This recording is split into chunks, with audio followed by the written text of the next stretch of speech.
Actually had a guy apologize to me several days ago. I was on 431 going through that part of Aberville where there's that long string of red lights, and it was a bunch of bumper to bumper, real tight packed traffic.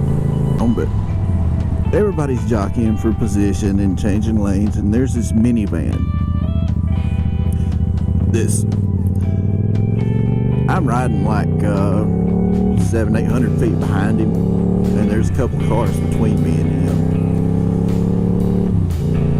And I start eyeballing him because he makes this real aggressive couple of moves trying to get around somebody. He gets right up on a guy's butt, and there's a guy, he's in the right lane, there's a guy in the left lane right behind him. He cuts over super close to get in the left lane, past the car he's trying to pass, and then whoops around back on the right. About as close in front of the car as he was to behind the car when he started to go around. And I thought, man, that dude's fixing to get somebody hurt. So I was watching him, and I wasn't being too aggressive. I was just kind of sitting back riding because I could see from that line of cars that there wasn't going to be anywhere I could go. You're on a motorcycle, you don't want to be stuck in traffic like that, but I mean, when you ain't got nowhere to go, you ain't got nowhere to go. So, of course, as luck would have it, I end up in the left lane, coming up behind this guy at a red light, and he decided he wanted to whoop over into the left, and here I'm coming. And we're all slowing down for a red light already, but I had plenty of room. Well, he whoops over close enough that I had to slam on the brakes, and when I did, the bike stalled. And I was probably in like fourth gear. I didn't have time to grab the clutch. I just grabbed a handful of brake and popped a foot full of brake on my foot brake, trying to get stopped in time. Well,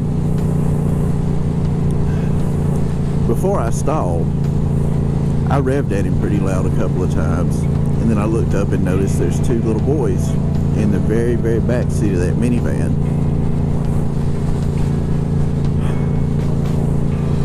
And I should have known this guy was coming over because there was a gap.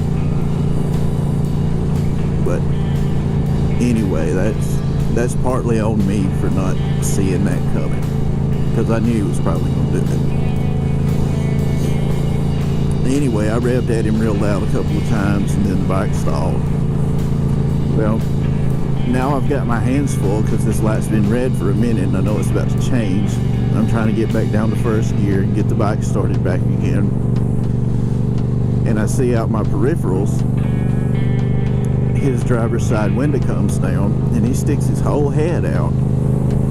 And I can hear him hollering, "I'm sorry, buddy, I didn't see you."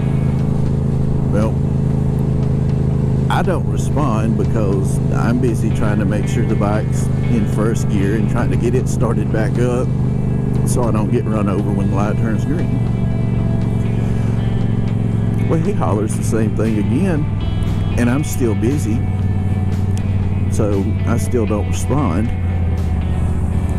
But I said all that to say, the fact that he realized after I revved at him that he had screwed up and cut a close call like that with me, for him to apologize after the fact meant a lot to me. Most people won't do that. They try to flip it back around and make it your fault, like you were going too fast when they wasn't watching where they were going. And it kind of eased my feelings. I mean, by that point, I wasn't even mad at him anyway. I was just trying to take care of business and get to where I could be safe on the road again. So an apology does mean a lot when you screw up in traffic. It may not always be a fix-all, cure-all thing, but it does go a long way to helping somebody's feelings after you almost wreck them like that.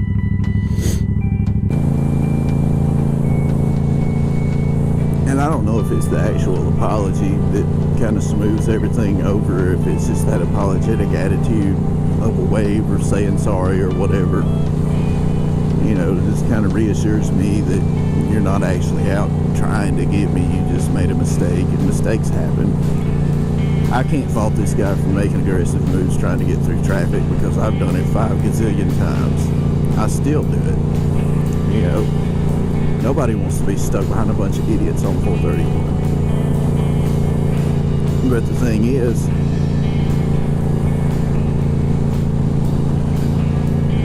how about you stay in your lane? The thing about it is, if you're trying to cut through traffic like that in the middle of town where there's red light after red light after red light, you're not going to get anywhere. Like that dude, he was making all these aggressive moves and I'm just sitting back behind him riding, and lo and behold, we ended up in the same exact spot, me right behind him, only because he cut in front of me. And I was just cruising. You know, traffic just happened to fall the way it happened to fall, and that was that. But you make all those aggressive moves and you're just putting yourself at more and more risk, and everybody around you at more and more risk of having something bad happen. When all you really have to do is just chill out a little bit and drive. We'll all get home in one piece.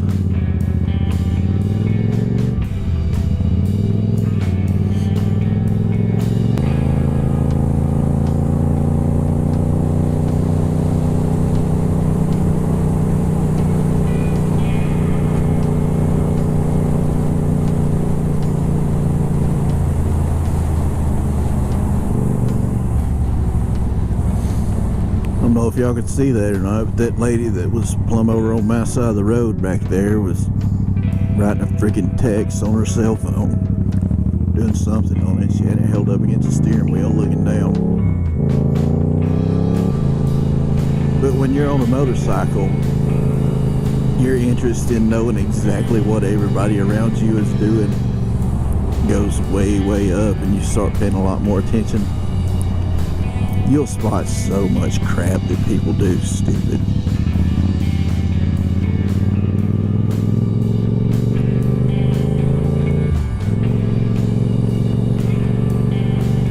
You're not going to meet anybody on the road that's on their phone playing with it that you're not going to know about, I tell you that much. But you notice everybody, they all do boneheaded stuff.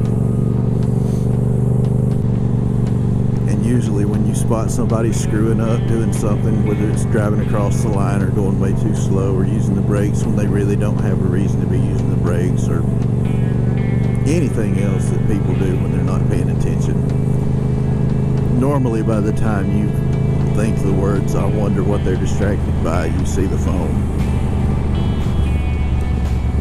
Or you at least see that they're looking down at something. It's usually the phone.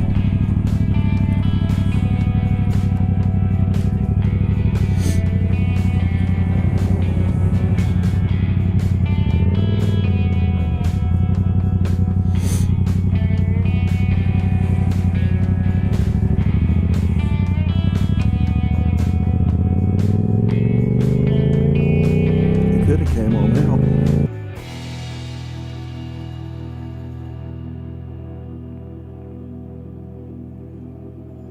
He's on the phone. Oh, Jesus. He wasn't even trying to hide it. He had it held up right here. Man, I'm on the phone. I can't pay attention.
Dude, real. I know it don't look like it, but that's 2 lanes. One just for people that want to go straight.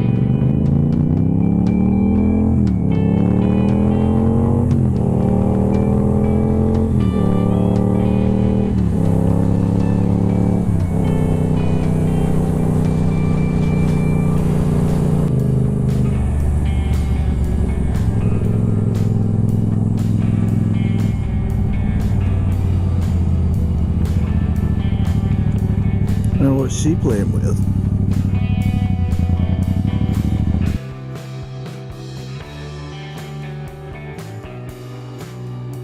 Her phone.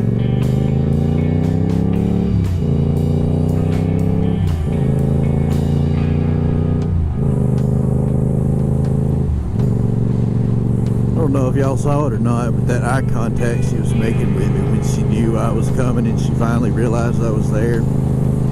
She still had her phone held up against the steering wheel, but she was holding it kind of low, looking me right in the eyes, hoping I wouldn't notice.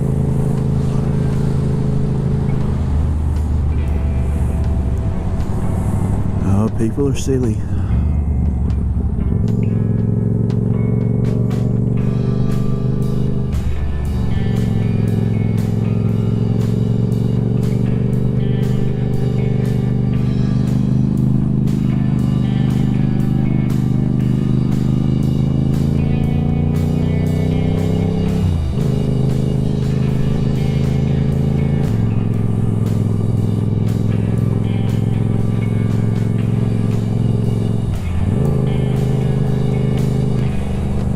Shepherds.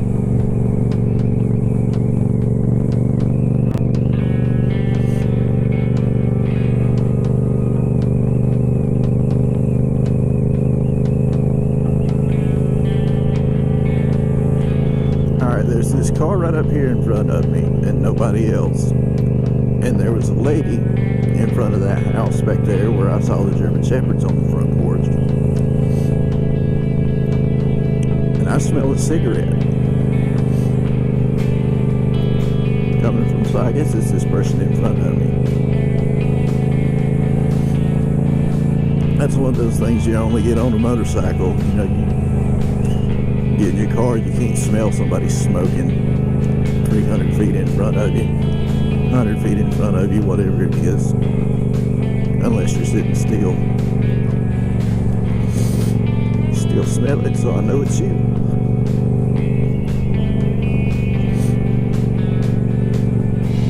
I smell you.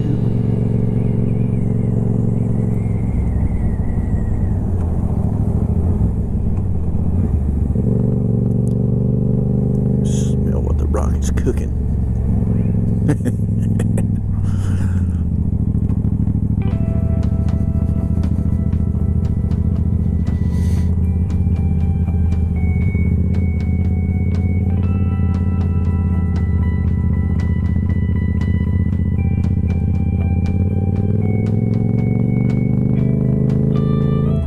Drive directly at the loose gravel, because that's the smart thing to do.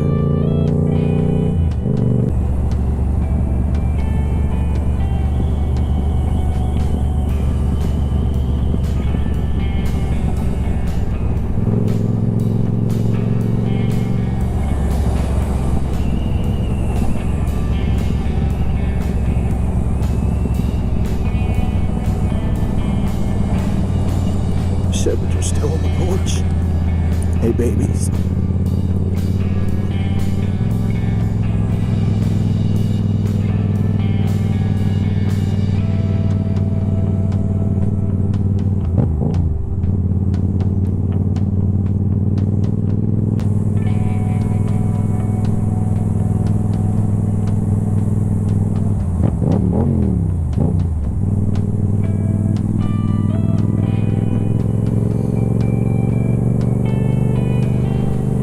They always smile. That always makes me smile.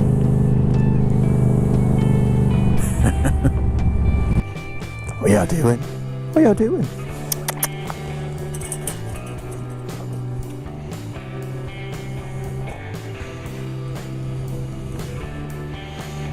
You big boy.